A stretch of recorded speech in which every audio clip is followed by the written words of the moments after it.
This video goes over Chapter 11 Psat. If the circumference, or distance around the outside of the circle, is 36, minor arc AC, which is 90 degrees, you take that circumference and you multiply it by 90 over 360, or in other words, by 1/4. So 36 times 1/4 is 9.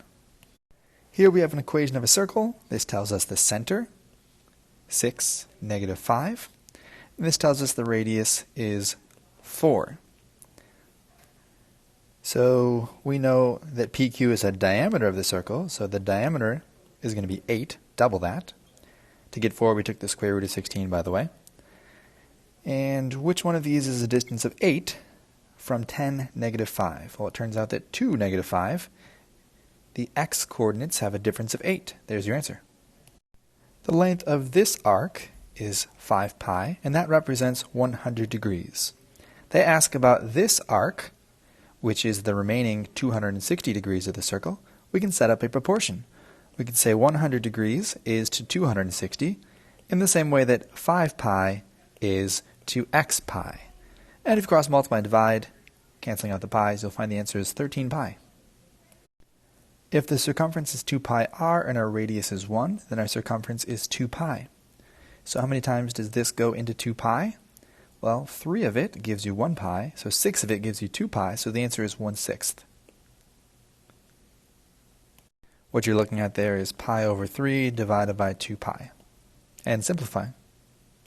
They tell us that the length of this arc is 2/5 of the circumference. So what happens if we take 2/5 of 360?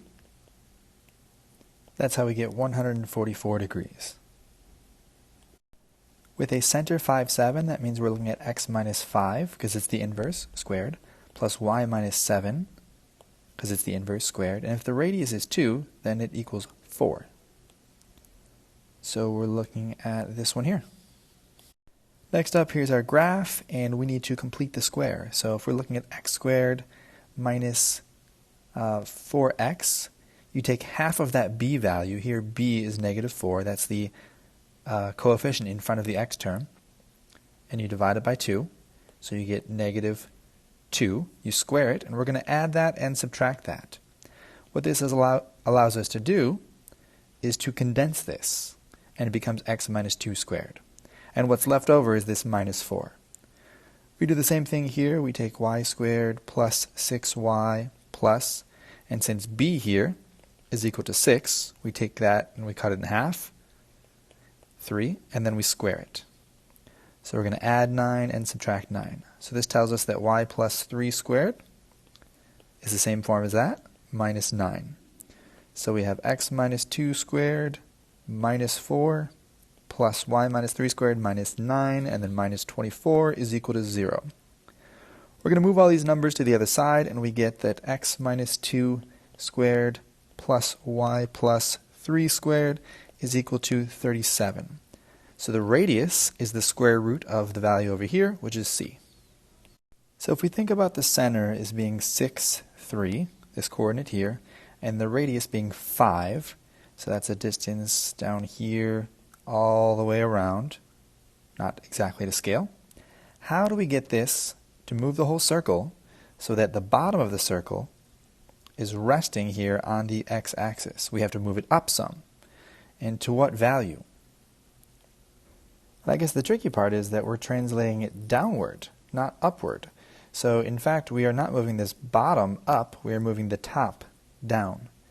As of right now, the top has a distance, well, that starts at a center of 3, and this radius is 5. So the y-coordinate here is 8. We need to move it down 8. So how do you do that? Because it's inverse, you add 8. So the value of a is 8.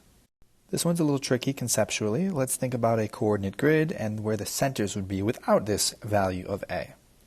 We're looking at a center of 6, 3 and a radius of 5. So 1, 2, 3, 4, 5, 6 over, 1, 2, 3 up. There's our center. And our radius is 5. So it's not perfectly to scale here, not nearly to scale, but it's going to look something like this. when we have that circle. And we're translating it downward so that it's tangent to the x-axis. What that means is this top edge here is going to be moved down to where it just touches the x-axis. So this coordinate was 6, 3. And then the radius has a distance of 5. So how far down do we have to move? We have to move down 8. If you think about the nature of these circle equations, and that we are taking the inverse, to move down 8, we're going to be adding 8. So A is equal to 8. This one's also pretty abstract. So the semicircle has a radius of r inches, which means this distance is r or this distance is r. The chord is parallel. They have the same slope. And this length is 2/3 of the length. So we can do the same thing up here and say that this is 2/3 r and this is 2/3 r over here. And at this point we've built a triangle. Because they are parallel, we know that this is a 90-degree angle. And the distance from the center to the outside edge of the circle, this is also r, this distance here. So we have 2 of the side lengths. How can we figure out the third? Well, to get rid of this fraction, we might multiply everything by 3. So now we have 3r, and this becomes 2r. And this becomes 3 times x, whatever x is. So at this point, I can set up the Pythagorean Theorem. I have a squared plus b squared is equal to c squared, where I have an unknown value here for b.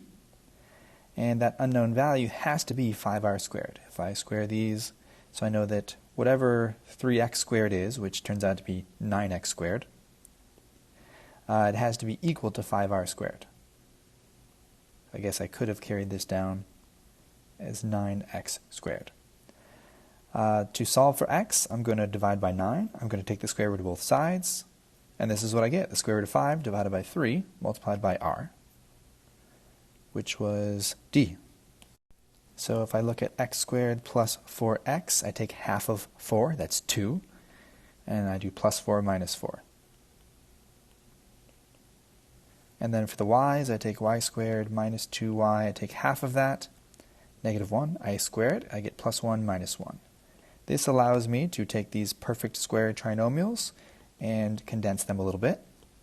Perfect for a circle formula.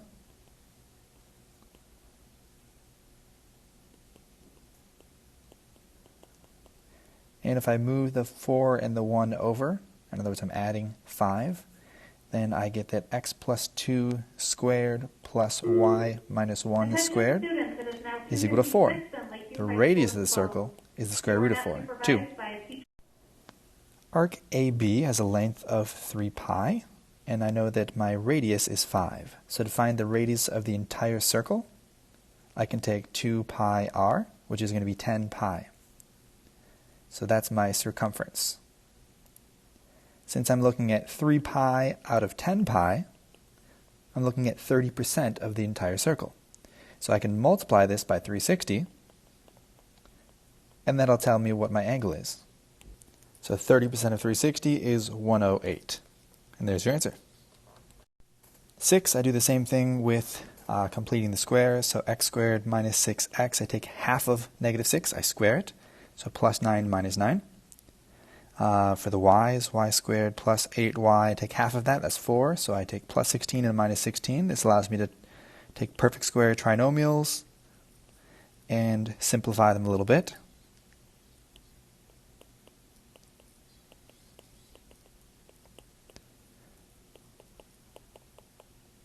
I can add 25, so this equals 169. I take the square root. If I want to get the radius, it's 13. I double that to get the diameter. It's 26. If I go from the center alone, this is going to be my equation. X squared plus y minus 4 squared allows me to rule out b and d. Now to find the radius part, I need to take the difference between the coordinates.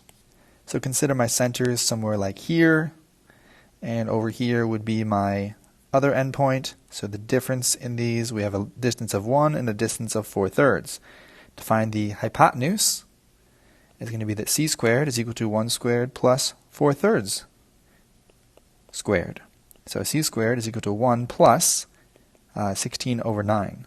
So if I consider 1 as 9 over 9, c squared is equal to 25 over 9.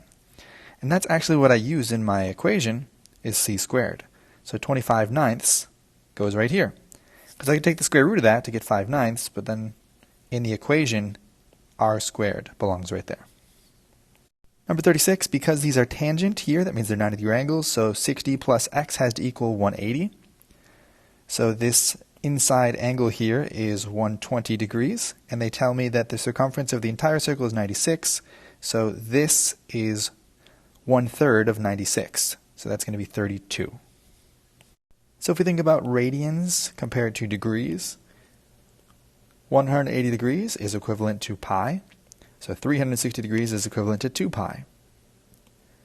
So how would that measure in terms of radians? That would be 8 pi over 4. And we are at 5 pi over 4, so we are 5/8 of the way there. And that's what they want to know, the fraction of the area of the circle. For this one, since my radius is 10, the circumference in its entirety is going to be 20 pi. So if they tell us that the length of this arc is somewhere between 5 and 6, we're looking at something like, so in other words, 5 out of this is equal to what out of 360?